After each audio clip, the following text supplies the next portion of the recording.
video right there. Brothers Axle and Kenny Dodson were visiting family in Georgia when they saw her actually doing this. You can see it in the video. She's throwing gasoline there. So they pinned the suspect to the ground until local police arrived. Video showing 26-year-old Anisha Henderson pouring that gas on the home of Dr. King. The two brothers also were able to grab the lighter before she could set it all on fire. Who would do this to light MLK's house on fire, and for what reason? And really, today, we really don't have a reason. There's no reason to it, and it would have just been gone. So, you know, God bless it, we just happen to be there. Well, Henderson's family says she's a veteran and she's suffering from PTSD. She was charged with attempted arson, but she may also face federal charges. Ladies and gentlemen, welcome to another episode of Conversation with a Cut. And I got a great brother that I've known for a long time. Since the House of Fade days. If y'all don't know about House of Fades, do your research. It was the #1 barbershop in the world, Chico. in Long Island. My man Axel's been up and down life, you know what I'm saying? He's been in the military. He's been in the police force, right? Yeah. Are you still in the police force, or? I'm retired for over 11 years now. Retired for over 11 years, and a recent incident happened that's going viral.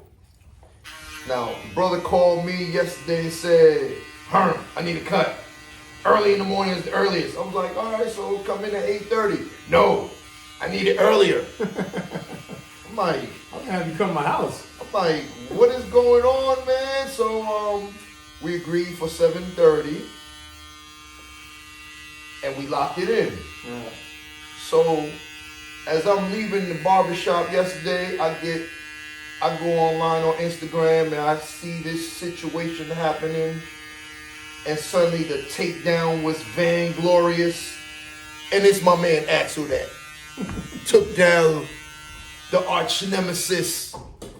Now, Axel, what happened, man? What was that about? I said, we were just on vacation visiting my father, and you know, we had gone to the Georgia Aquarium the day before, went to the Coca-Cola factory, and my brother told me about the churches around there, Martin Luther King. So I'm like, all right, let's check it out. So we go over there, and you know, we go to the church, we go over to the tomb, that whole museum, and it was all closed up. And he's like, you know, the house, his birth house is right at the block. So we drive there, and as we're going up there, there was this guy, you know, because you walk up the stairs and it's like a lawn, and he's kind of going back and forth with this woman. He's like, guys, come here. And we're like, you know, what the heck is going on? So we go up there, and, you know, we caught like the tail end of it. And, you know, she was basically trying to burn down the house. She was trying to burn down Martin Luther King's birth house. So as we go up, and you know, we're trying to see what's going on, put everything together. She had walked off, and she was all the way down the block. And now she's literally pouring gasoline. Yeah, I mean, on the house. Yeah, and you know, but he had filmed the whole thing. I mean, she was Right. really dousing it. If she would have lit that whole thing would have went ablaze like that. Oh man. Yeah, so, you know, me and my brother looked at each other and said, yo, wanna go get it? Let's get it. So we hopped in the car, a little rented Tesla. Oh my God. And, you know, it was like being on the job again. You know, he was the operator, I was the recorder. And so we drove down the block. She was in front of the house, in front of a house, and she runs up the driveway. I get out the car, chase up the driveway. My brother's coming behind me. And she runs to the backyard. We run to the backyard. And, you know, apprehend her. She didn't put up a fight, really. She was caught. And we didn't have cuffs. So we, you know, had her arms behind. I had her arms behind her back. Yeah. As we see on the footage, you was on top of her. Yeah. Made sure she could breathe. Yeah. Made sure she was comfortable. Yeah. And, man, a successful takedown, man. Like, yeah. That was after we brought her back, because she was all the way down the block. I walked all the way down the block. oh, wow. Yeah. I didn't take it down right in front of the house. Wow. Man, what was going on? What was going through your mind at this moment? Like, when this is happening, man. You from a mere place of Long Island, and you out of town, and all of a sudden you have to run into action. Like, what was going through your mind on this? You know, doing it was like, you know, it was like being, you know, on the job again. Right. Because I've done things like that before, but the symbolism in the, you know, of it, in the place, that doesn't hit you until afterwards. Right. You know, and you know, and it wasn't just me and my brother. You know, you got to give props to the other guys who were there. Yeah. You know, the two gentlemen from Utah, because if they weren't there, that house would have been ablaze. You know, we just basically came at the tail end of stopping her and apprehended her. Yeah. You know what I'm saying? Were these other individuals like older, younger? I don't know. I think I read his name. He's younger than me. I'm 45, so I think the guy's like 43. So Right. Yeah.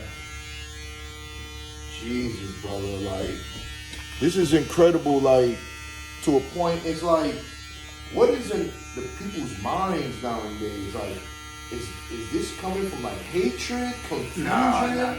Was this a planned setup? Like, did somebody Well, I mean, they set this up or something? Well, they say she's a Navy veteran with PTSD. Right. You know, I don't. You know, I don't know. I don't know. This is almost like a brother in arms, or a sister in arms.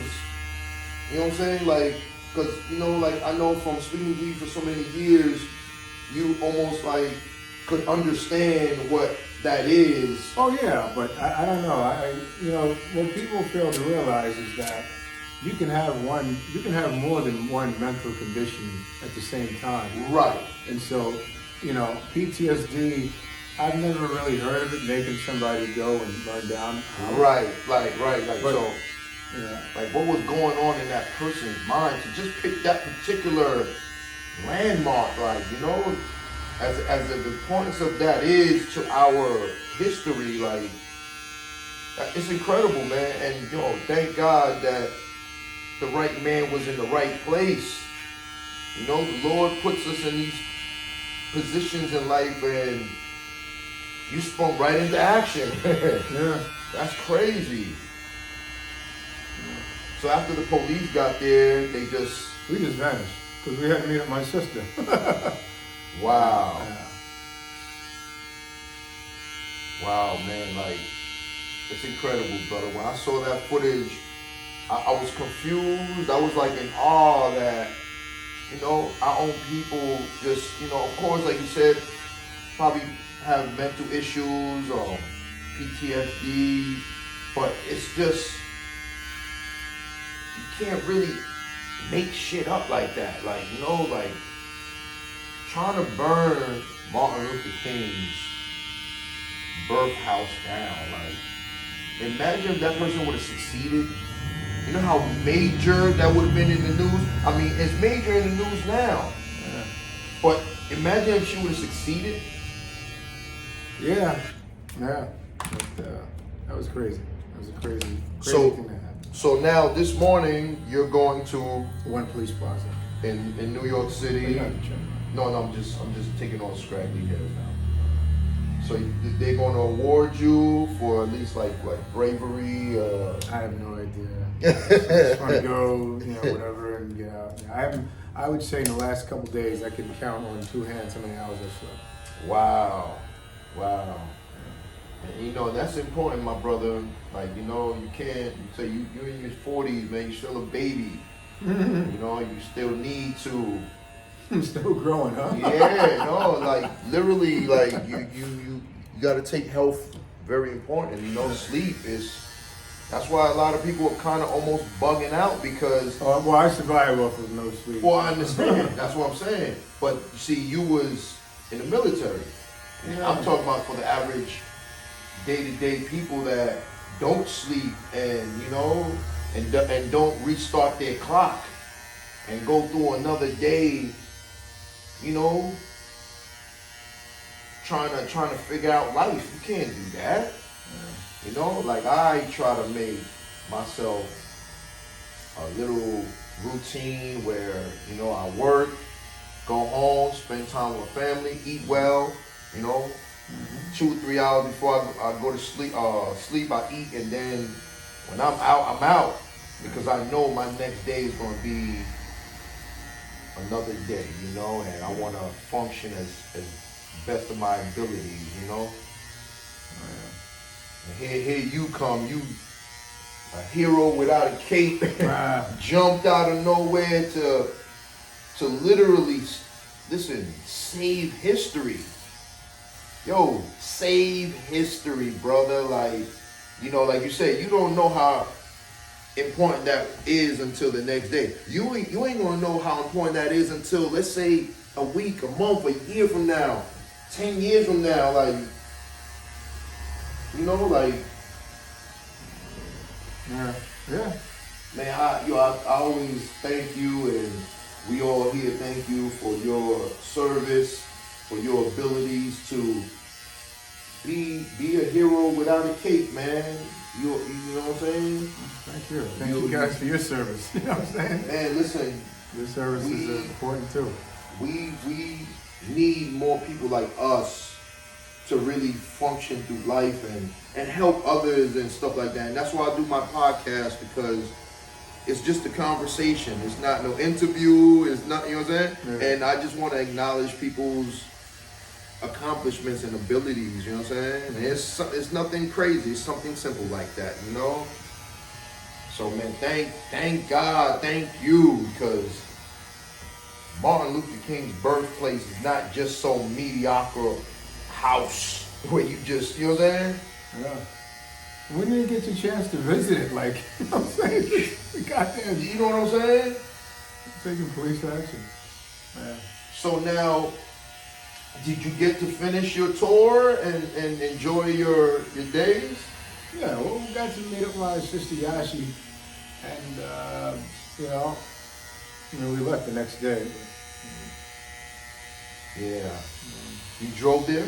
No. You flew there? Oh, yeah. Man. Speaking of being at the perfect time, perfect place at a perfect time. Yeah.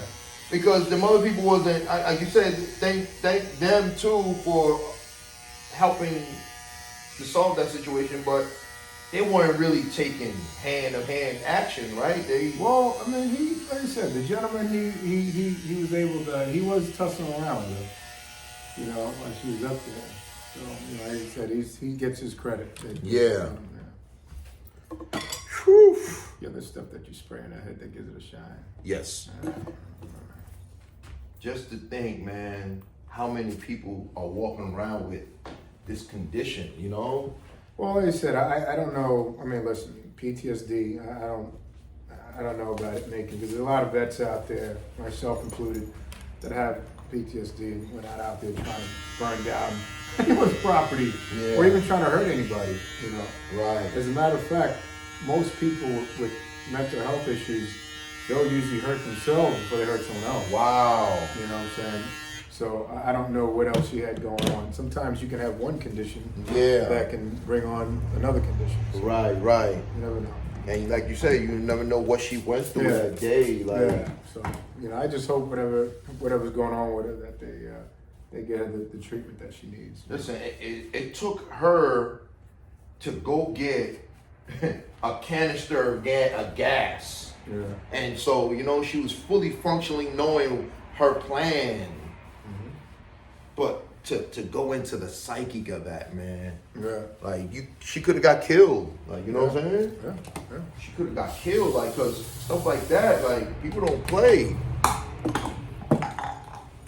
And, you know, or she could have got took down by somebody even more, like, you know, unrationally in that position. And thank God, brother like you, man, you saved the day in the sense of making sure she was all right, you was all right, the house was all right, everybody individually all right. Absolutely.